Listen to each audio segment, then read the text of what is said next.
Il y a des élections municipales dans pas longtemps. Tout le monde s'en souviendra encore.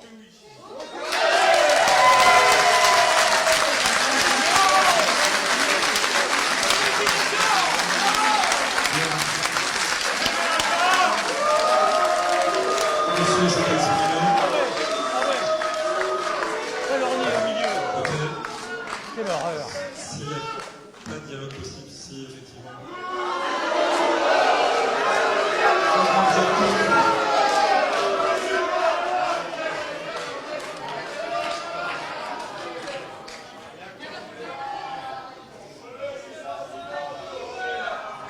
Vous vous exprimez sur une histoire, un dossier dont vous ne connaissez pas.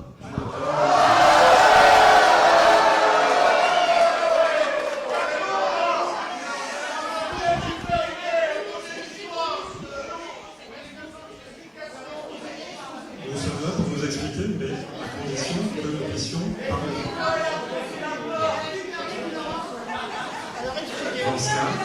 Laissez-moi, s'il vous plaît, donner la parole d'abord à Bruno Audin, qui est vice-président du conseil d'administration, et qui va donc vous lire un communiqué au nom de l'ensemble du conseil d'administration.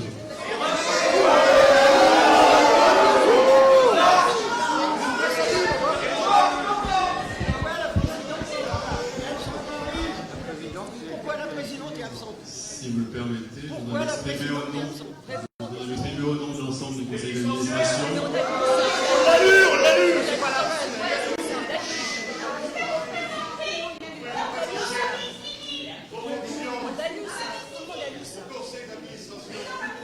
Est-ce qu'on peut s'exprimer? Chacun aura la parole, laissez-nous nous exprimer.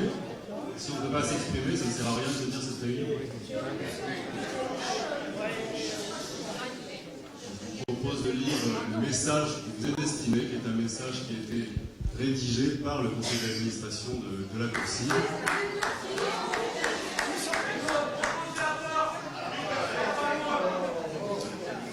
L'annonce du départ de Florence Simonet suite à son licenciement a provoqué une vive émotion à la hauteur du lien qui unit nombre de spectateurs à la CORCIV. Cet attachement très fort avec cette magnifique maison, nous le partageons tous ensemble.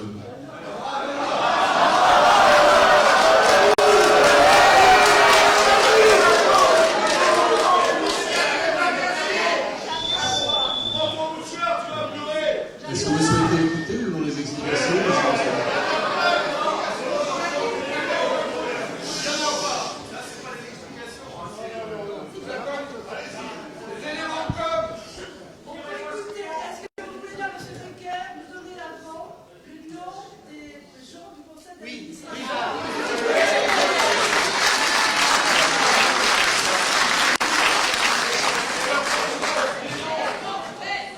C'est parfaitement public, il n'y a aucun problème à communiquer.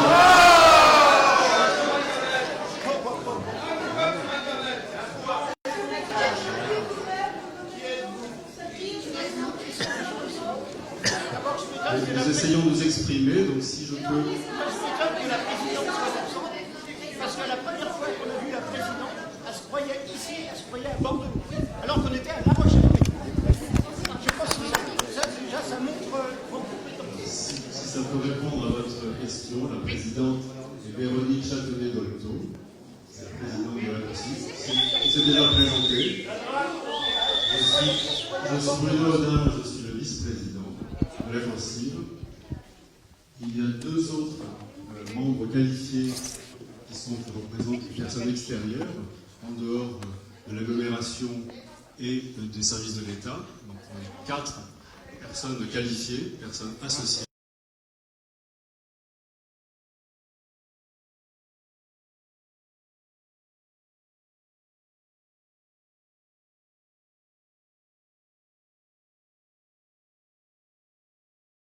Des membres de droit, Vincent Coppolani qui est à mes côtés, Arnaud Jolin qui représente également l'agglomération de La Rochelle.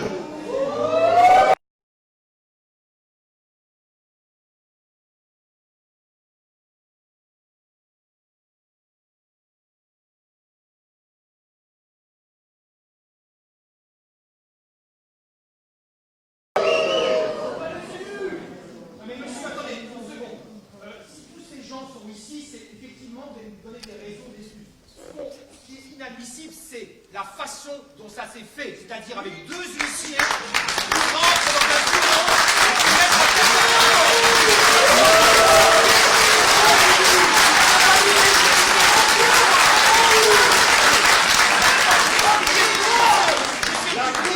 vous n'allez pas là. C'est pas là, c'est là.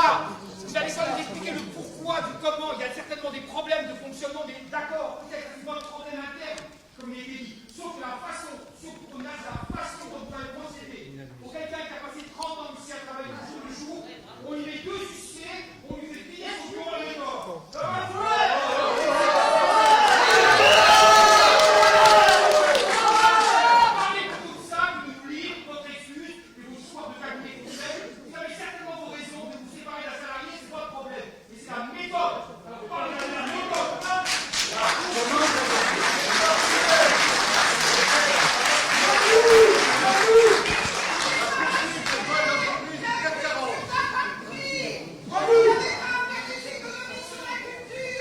On m'interroge sur la procédure. D'abord, je tiens à dire tout de suite que ce que vous venez d'évoquer concernant les huissiers est totalement faux. Ben, je me le demande moi aussi. La procédure a été suivie de la manière la plus réglementaire.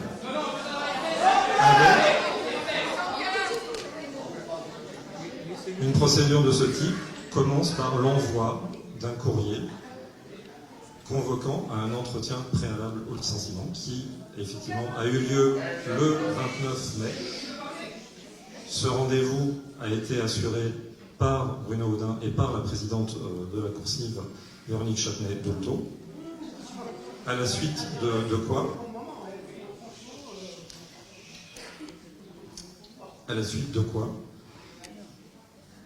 Florence Simonet avait la possibilité de mettre en contact son conseil avec le nôtre, ce qu'elle n'a pas fait. Et peut-être soit je réponds aux questions, soit on arrête.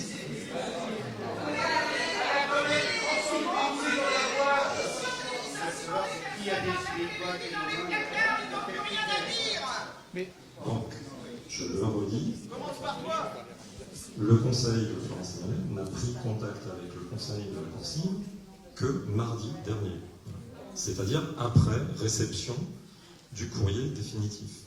Et aujourd'hui, ces conseils discutent entre eux, entre elles, même puisque ce sont deux avocates, et nous attendons les résultats de cette négociation qui conserve une extrême confidentialité, puisque c'est la règle, puisque...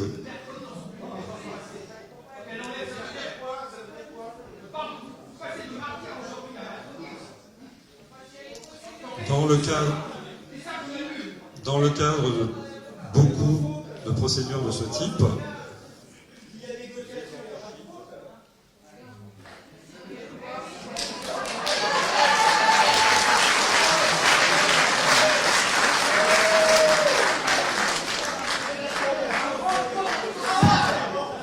dans le cadre de ces procédures, il arrive régulièrement qu'il soit décidé d'exonérer les salariés de leur période de préavis, ce qui a été fait ici. Voilà. Ce qui fait qu'il a été du coup nécessaire que le départ de la salariée soit opéré immédiatement après la réception du courrier, comme le droit, effectivement, le prévoit dans ces cas-là.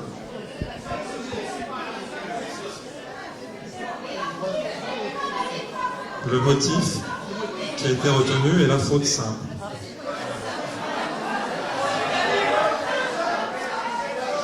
Qui peut être reformulée comme une faute réelle et sérieuse. C'est aussi une autre expression utilisée.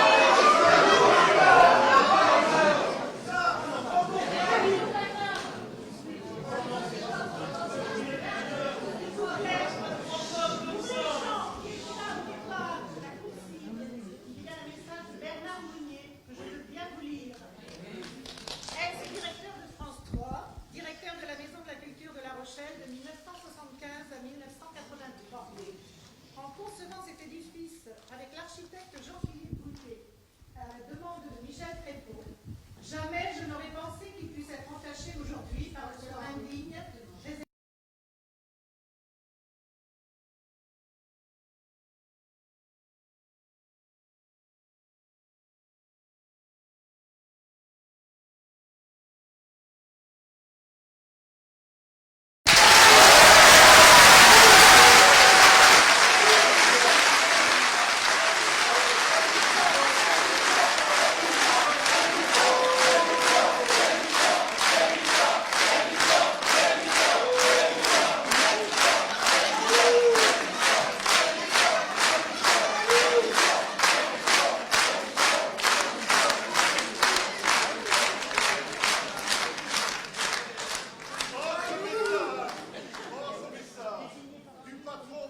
Merci.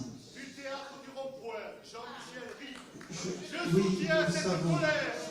Nous savons tout ça. Je voudrais juste faire une petite remarque en ce qui concerne.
Les miracles de la technique. Bien. Donc, je voudrais juste essayer de remettre un petit peu quelque chose de point, essayer un peu aussi de revenir un peu dans le calme. Vous posez beaucoup de questions.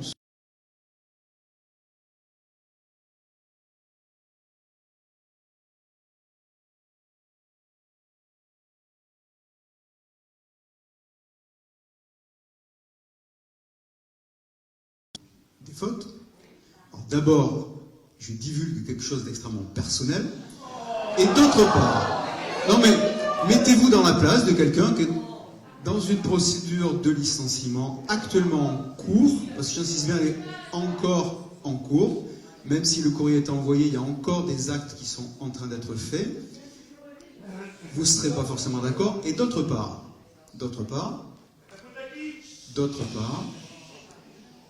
tout ce qui pourrait être dit en public parmi vous pourrait être une cause pour une cassation de la procédure. Je comprends que vous soyez très intéressé, j'ai bien compris, mais ça ne résoudrait pas pour autant les difficultés actuelles de la procédure.